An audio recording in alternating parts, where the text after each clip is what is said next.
Hello and welcome to episode 51 of the Women's Rugby League podcast.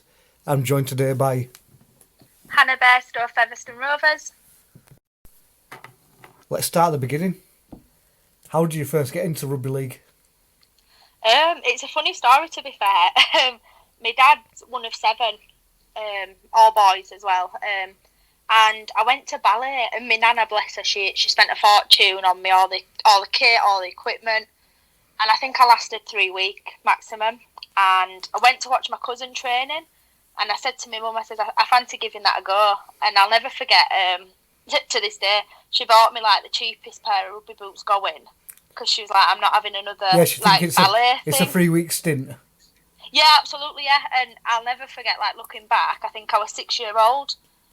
And at the time, they didn't have a team at Batley Boys at that age group. So I did a full year training before I got to play my first game. So I think my mum was sure by the time I played my first game that it was definitely what I wanted to do and I weren't going to change my mind. So, a year of training at Batley Boys. How was it when you first got out on the field then? Can you remember your first game? I'll be honest, there's not like a particular thing I remember, but I remember scenarios. So I remember once turning up into changing rooms and the lads from the other team getting my bag and throwing them out at changing room and saying we're not having any girls in here. Very much like your interview with Rudgy. I played with a scrum hat on, so I remember the amount of times after a game I'd take my scrum hat off and go to shake hands, and the players would look shocked, or they'd be like, wow, that's a girl. Both positive and negative, really, if I'm honest. I remember turning up to tournaments and hearing people be like, oh, we'll beat them easy because they've got a girl. But if I'm honest, if anything, it spurred me on. Things like that make me play better, for sure. Yeah, so you're going in. People that expected you to be a girl from the way you're playing, and that's one of the things I'm noticing now is there isn't a big difference in the younger ages.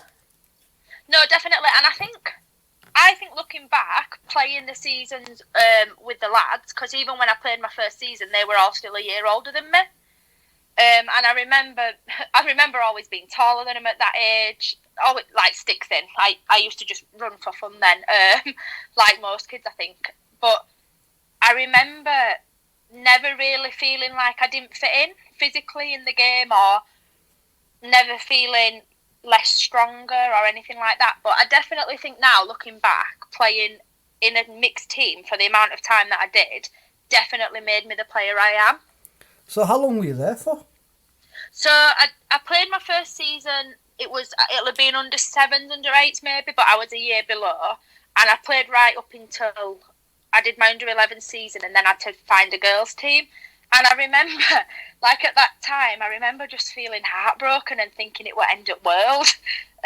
Because we'd been a really successful team. Like, friends for life, even now. And I always joke and I say, if I go out for a drink near me, I've got a team of 20 brothers. Yeah. Who would do anything for me and vice versa. Like, I'm an only child, but I definitely didn't feel like that growing up.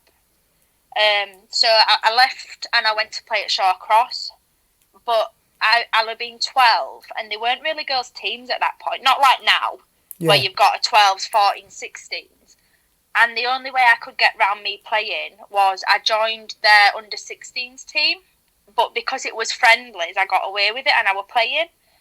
And it only really came to a halt because I went to the Yorkshire trials and I got selected. And I remember maybe a month before the game, the coach, Michelle, pulled me to one side and she said, you can't play. And I said, what do you mean? Like, I can't play. I've been selected. I've been training. And she says, you're only 12. And I remember, like, being heartbroken and sitting on side at field. And I said, but I play against all these girls when I play friendlies. I play against them all. I can do it.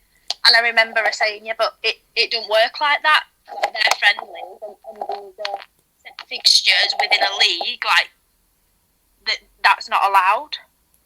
And I remember, we're at Hunslet where we were training, and I remember just sitting heartbroken. And the assistant coach at the time was the coach at Middleton. And he said, look, if there's no teams near you, come over and have a dig kind of thing, and then never really looked back, to be honest. So how did your time at Middleton treat you? I remember arriving for my first training session and feeling totally out of my comfort zone. Because I'd grown up, like I say, at Batley. My dad was coach. I knew everybody involved. And I remember turning up and thinking, I've got to prove a point here. Like, I've got to prove that I'm good enough to be in this squad. And we'd had loads of issue getting me signed on at Middleton. And we had to appeal it and everything. Just to get me to play. So I remember turning up to my first training session thinking, even as a 12-year-old, I've got to make this worthwhile. And to be honest, loved every minute. From the first session, probably for the first time, I saw girls who were all in the same mindset as me. They all wanted to play competitively. They all wanted to prove that women can play as good as the men. And some of the best years of my life, to be fair, playing in that squad. We had some really talented people. Like, when I look back, Lois was in the squad. We had girls who I'm friends with now who will happily say they weren't the most technical rugby player, but were just tough and wouldn't take a backward step. And I sometimes wish I could take that team from our junior days into an open age team now, because through the years I think you do lose players naturally. Yeah. But when I look back of some of the players we had in those years, could have easily held their own in the Super League and more, really. So how long were you at Middleton for then? So I played at Middleton from 12 to under 16s. During that time, or it was about 16s to open age, the Middleton team moved from Middleton to Leeds Corinthians Rugby Union ground. And they were incredible with us. Like, they couldn't do enough for the women. So that was fantastic. It was still the same team, same set of girls, same coaching staff. We did a couple of years at Leeds Corinthians as an open age squad. And then that same open age squad moved from Leeds Corinthians down to Hunslet Hawks. I think just funding and things like that affect, like, off-field situation. But it was always the same squad and the same set of girls. So, how long were you under the Hunslet guys for? I'd say loosely probably 2 or 3 years. At a guess, I think, before I went to Featherstone.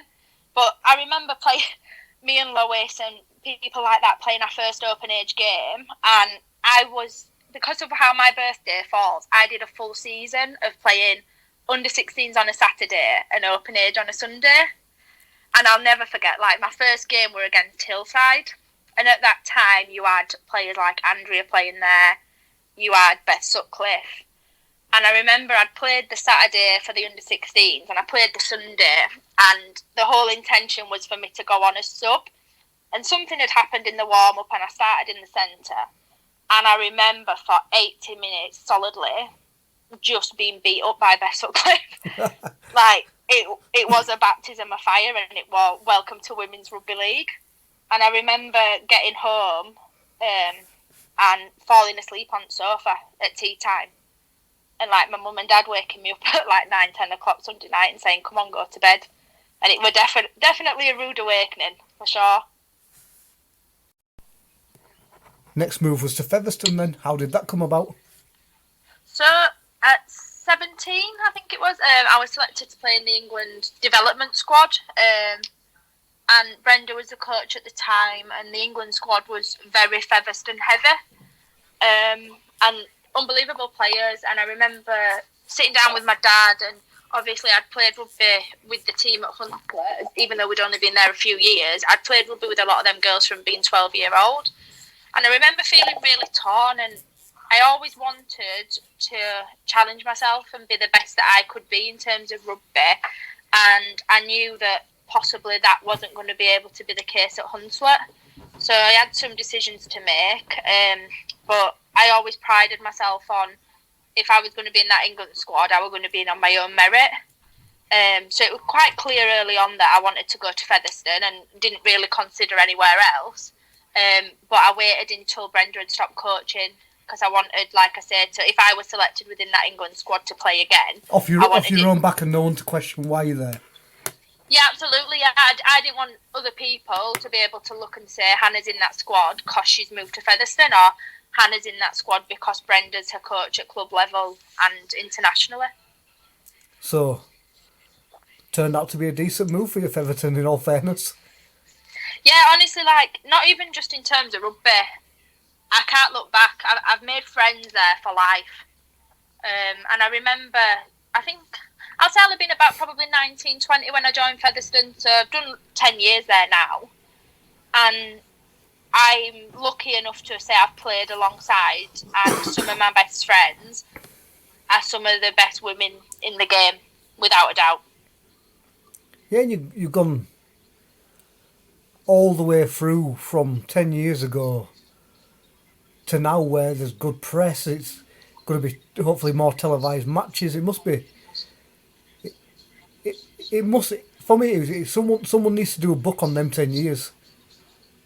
Yeah, so for sure, like, and I think it's quite easy to come across and look bitter, and it's not that at all. But I remember playing for Featherstone for years, and Featherstone being unbeaten and being surrounded by the best girls and winning leagues and with 9 or 10 players and nobody batted an eyelid. And then you see like the last few years of the Super League and everything's been thrown at the women's game. Rightly so. It's not that shouldn't be the case, but when you've almost been there and done it and it's not been acknowledged, and now as a team and as a club you're probably struggling a little bit, it hurts. Like, I'm not going to lie, it hurts. And me and Luke, like, Luke's played semi-professional rugby for a long time, and he sits down and he'll say to me, this would have been good for you 10 years ago. Yeah. And we're saying, like, it's very much, it's a young person's game now. So if you're coming into the Super League as a 17, 18-year-old girl, you can throw everything at it. It's not as easy when you've got 2 children and you're working full time and you've got to question, if you get a serious injury, who's going to look after your children? Yeah. So it's definitely about time that the media and everything and got behind the women's game. It's just, on a personal level, it's a little bit too late. Yeah, you wish it, like, 10 years ago. To be fair, it should have done. Like, I don't understand why it's taken so long for people to realise how good it is. No, absolutely, and I think, and like, you've interviewed so many it's not people. One of them.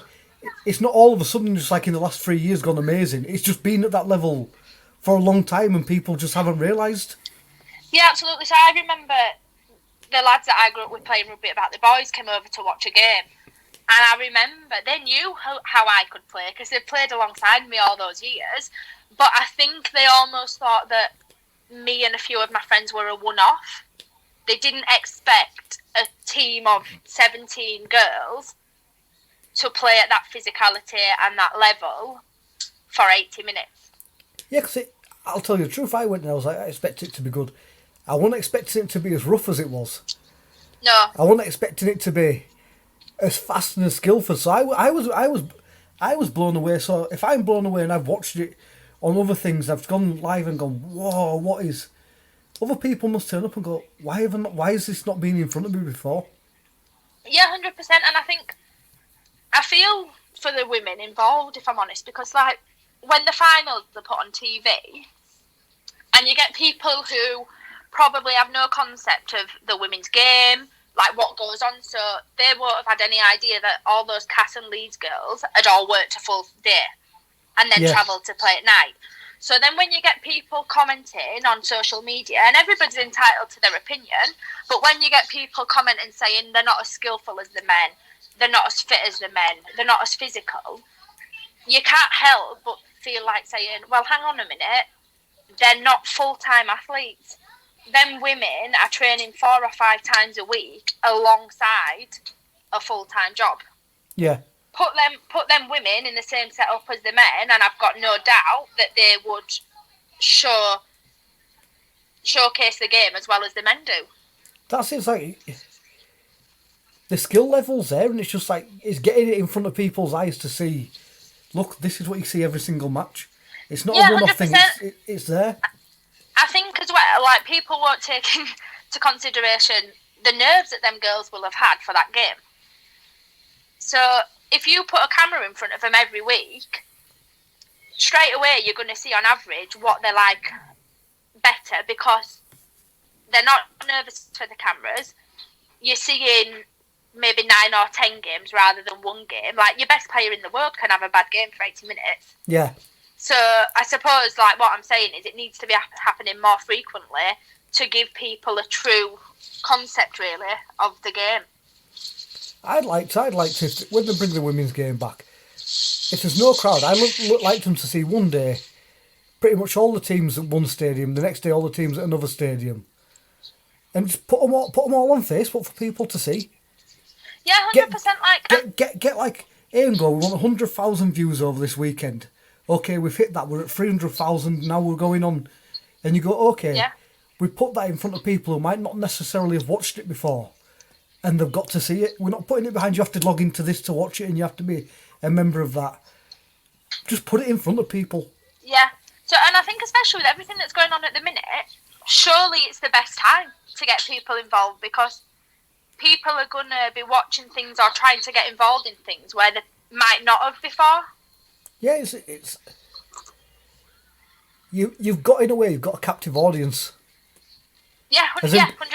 People are going to be in more now than they ever have been. So if you can get it in front of people, going, oh, I know you've heard of it, but have you watched this team? Have you seen so and so from this? And you do it properly. Have people before the match talking up this player. Look at when they go for this, or look at when they go for that. Watch out for it.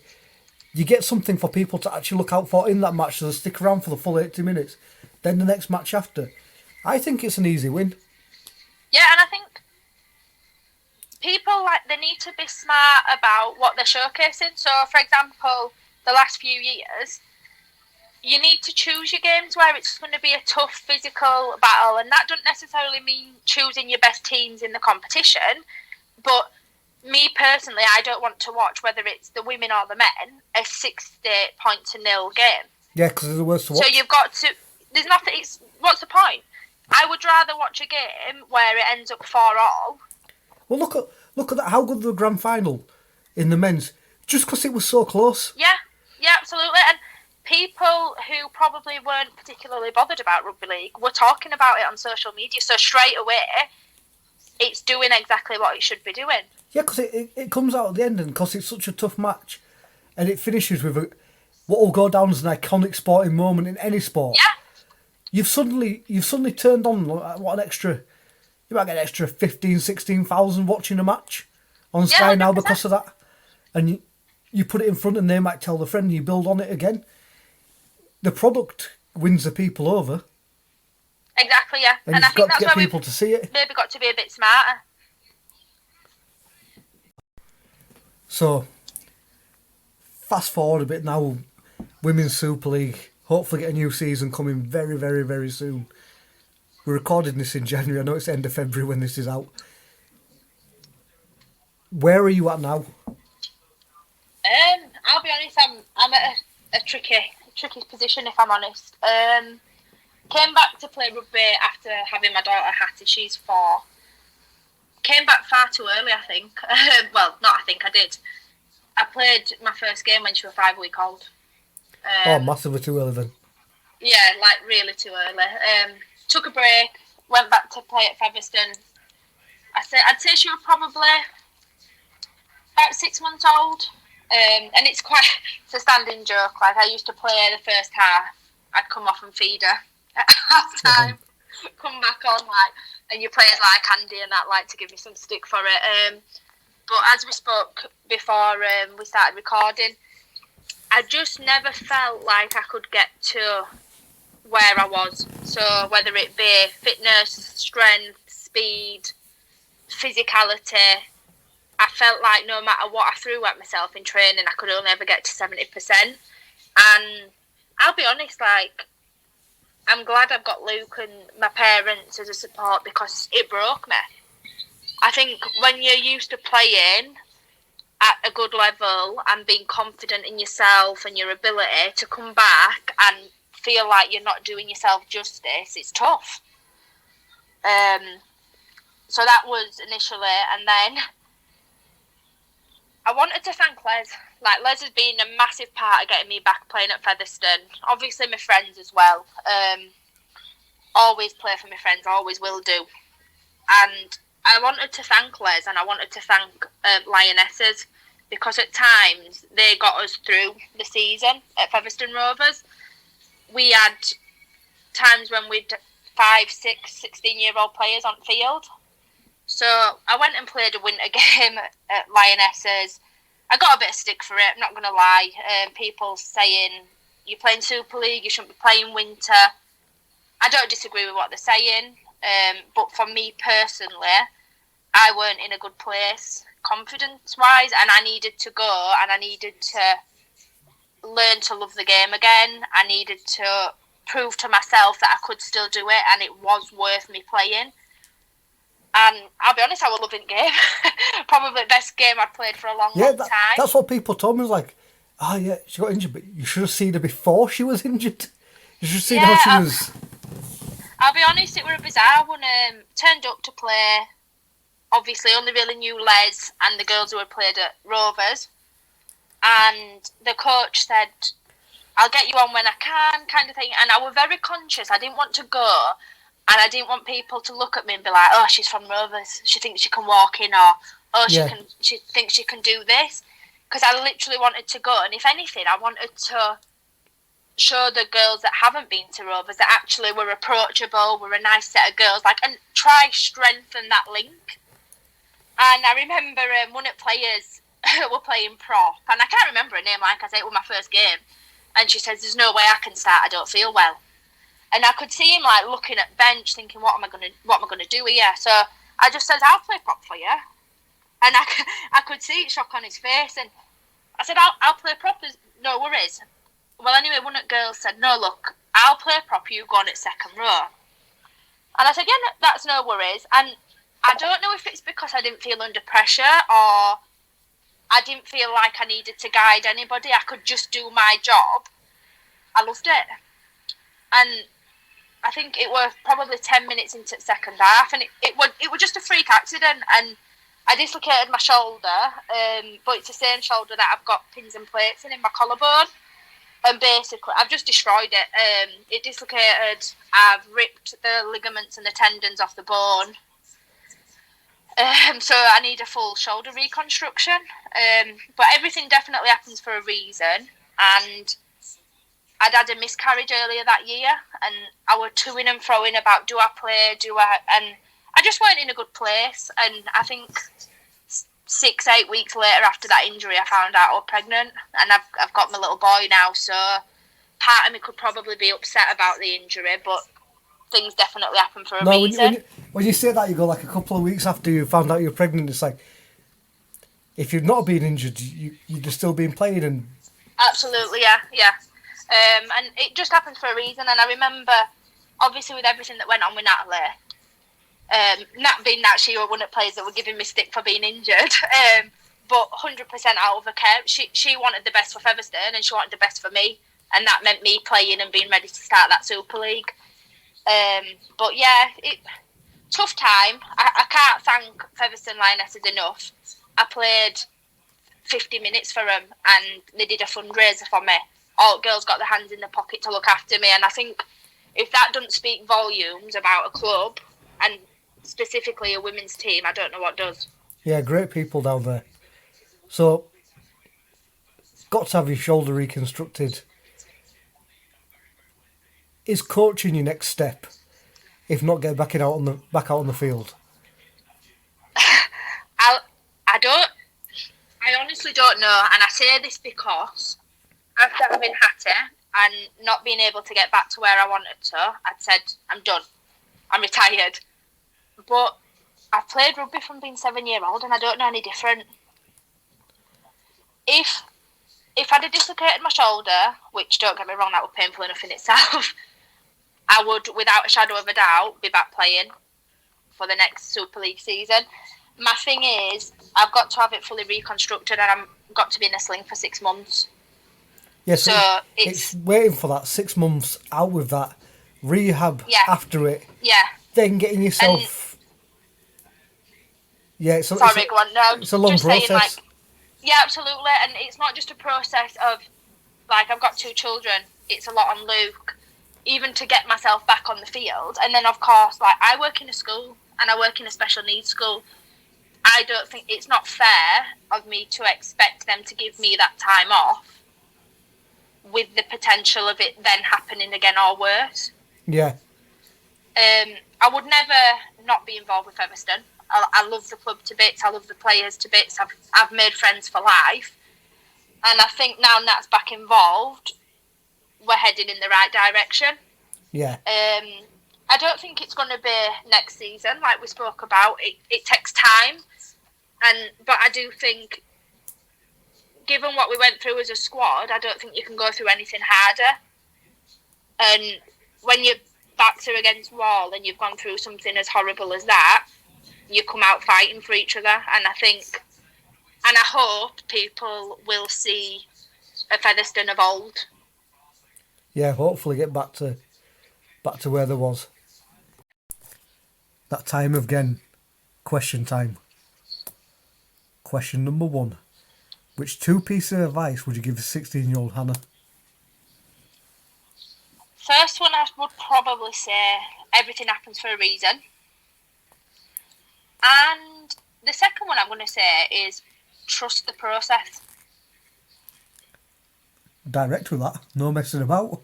I like it. Yeah, I think, like I said, nearly being 30, looking back, those are 2 things I needed to hear, probably. And it's not until I've got older and different things become more important. And I think things when I was 16 or 17 might have seemed like the end of the world, and actually they really weren't. Well, yeah. Question number 2: your 5 favourite players to play with at any point in your career. Right, let me think. So, one, I've got to say, first of all, Jessie Hammond. Probably Yeah. best mate. Would do anything for anybody, but I think a lot of the time she's overlooked. She got Players Player last season and couldn't be more deserved. 100% every time she plays. But I think because she's not a flashy player, she didn't score all your tries, or she ain't always the person that would be on a reel if somebody's doing highlights of a game. She gets overlooked. But if you want to turn round and somebody to carry a ball in, she'd be there every time. That's it. It's like your great teams always have 4 or 5 people like Jess Hammond in. Yeah, absolutely. And they never get any credit for it. No, they don't. And I think just where she's with young kids as well. To be fair, in our squad, she's irreplaceable. Yeah. For what she brings to young kids. She's the voice that almost links the experience to the young players. Just all-round good person. 2, you'll have had mentioned loads of times, Andy. Yeah. Played at Featherstone with her for 10 years. She comes out in both lists for people. Yeah, and I was just going to say, and I totally understand why. So, played a few seasons against her. Horrible. People think she's this dirty, awful player. She's not. She's competitive, and to me, she's everything that rugby should be. Yeah. You know, if I were to name a squad of write a team of who I want on field beside me, she'd be the first one down every time, because she won't ask you to do anything that she won't do herself. Yeah. I've seen her play on one leg. And the thing is with her, she's aging like fine wine as well. Yeah, absolutely. Absolutely. She might disagree. But I just think what she brings to a team, you can't even put how important it is. Yeah. So she's been there, she's done it, but she's not got a nasty bone in her body. She doesn't think she's better than anybody else. She doesn't think she deserves anything more than anybody else. And you just learn from her. All the time you spend with her, you're just learning from her. Three, I'd have to say Gemma Walsh. Again, played a lot of years in Gemma's centre. I don't think, I could be wrong, and again, it's an opinion thing, I don't think there will be a better half-back in the women's game for a long, long time. The things she can do and how she can change a game and control a game, it shocked me, if I'm honest, because when I came to Featherstone, it were very much, you're in awe almost of these players, and it's not until you've played a few seasons that you realise just how much she influences a game. And like, for me, it spoke volumes with Wigan that first season. There's no way they should have won a final. No, there's no way they should have done what they did. She'd be like a great chess player, because she's playing 2 or 3 moves ahead of you. She's such a nice person off the pitch as well. Yeah, absolutely. She sees things that people wouldn't see. And then she winds people up to the point where they can stop playing altogether. Yeah, she does. To be fair, we're good friends, me and Gemma, and I always used to give her grief and say, like, I do all your defending for you, and she'd say, yeah, but I do your thinking for you. Yeah. And that's always stuck with me, and it's true. Like, I think you'll be the body, I'll be the brain. Yeah, absolutely. And there were a season where I got top try scorer, and I think if, obviously our games aren't recorded, but if I were to look back at them games and look just how many times she put me through a gap or she gave me the ball that led to the try, I'd say probably 80-85% of the time, if not more. Definitely. So that's number 3. That's 3, innit, I think. 4, Sarah Roper. I just remember playing at Featherstone, and when she first joined, she played in England setup, and when she first joined, I just remember thinking, wow. She very much reminded me of a prop in the men's game. And when I say that, I mean in terms of just roll the sleeves up and do hard work. Never wanted the praise. And I think because of how good Andy is, she's almost your go-to player every time. Yeah. And Sarah used to do a lot of the work that nobody saw, carrying ball 3 times in a set, defensively phenomenal, like just a good all-round player and a lovely person, to be fair. That's 4. Who's your number 5? Oh, this is really hard, you know. I could name like 15 people. Gotta say Gilly. Yeah. When I came into the Featherstone and England squad as like a 19-year-old player and England 17, we joke about it now, but she was my mum on camp. Looked after you. Yeah, first time we went to France, like I remember she'd come and wake me up in the morning and make sure I were up for my breakfast, and she'd make sure I had my bag packed and whatever I needed, and just a lovely person. And even now, like obviously she's back involved with Featherstone, but I know at any point over the years that she wasn't involved, I could have messaged her and said, look, Nat, I need this, or I'm struggling with this. Yeah, and she'd do anything to help you. Yeah, so there's your 5. Quite a decent selection there. Third and final question. The 3 players you've least enjoyed playing against? Same again, with probably my best 5 I could name. Loads. I'll go 1, Gemma Walsh. I played too long with her, a really good friend. And she's just horrible on field, like I ain't gonna lie, and she'll take that as a compliment. No, she's this is the thing. I was so nervous to interview her. And she's the loveliest person. Oh, lovely. And on the pitch and off the pitch, she's Jekyll and Hyde. Yeah, 100%. And if you're in a friendship group and you are a good friend with her, she'll do anything for you. But on the field, vile. And it's one of them things where when she first left Featherstone, I remember playing in the centre, so defensively I came up against her quite often, and I remember looking and thinking, what do I do here? Yeah. Because if you run at her, she's stronger than you, so you're not tackling on your own. If I don't go at her and shut her down, she's going to go herself. Yeah. if I take the and that's what she does to you in a game. So I'd say that's definitely why she's number one. Yeah, because you're playing against, you have to second and third guess everything she's going to do to you. Yeah, 100%. And and I think that'd be hard enough. But when she has got the size and the strength of you, then it's just another factor.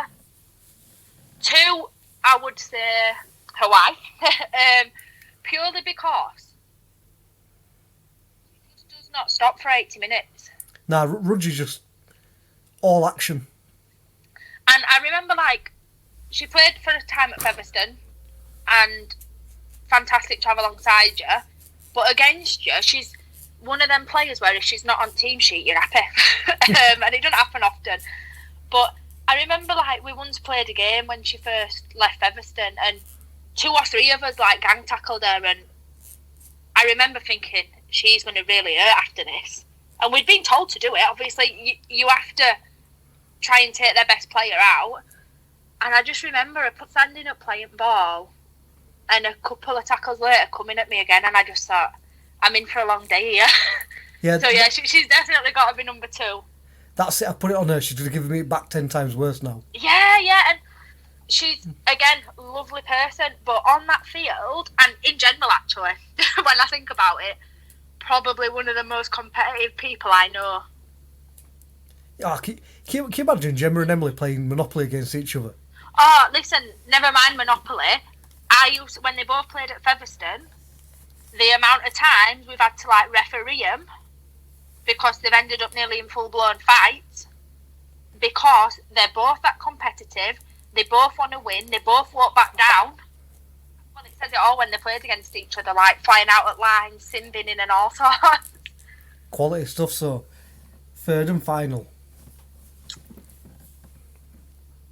So this is somebody who doesn't play now, and I'm going back to as a kid, as a 16-year-old playing open age, Michelle Greenwood.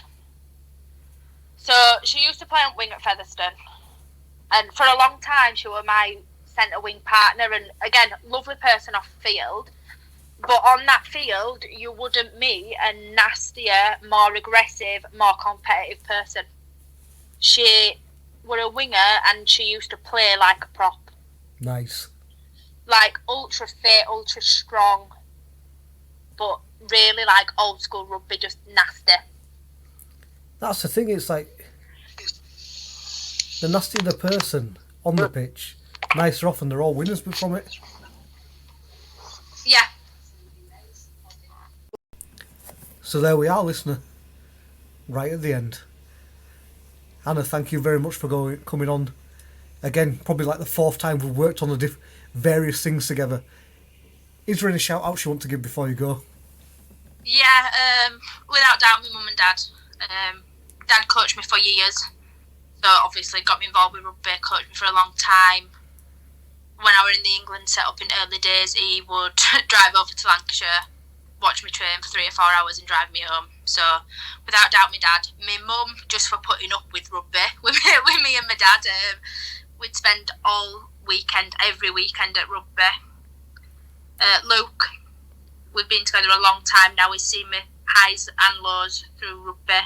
Definitely him playing has had a massive impact on me through my career. I'm high in Arthur because I think if there's nothing else in life, you want to be the best you for your children. Definitely. So that's the ones.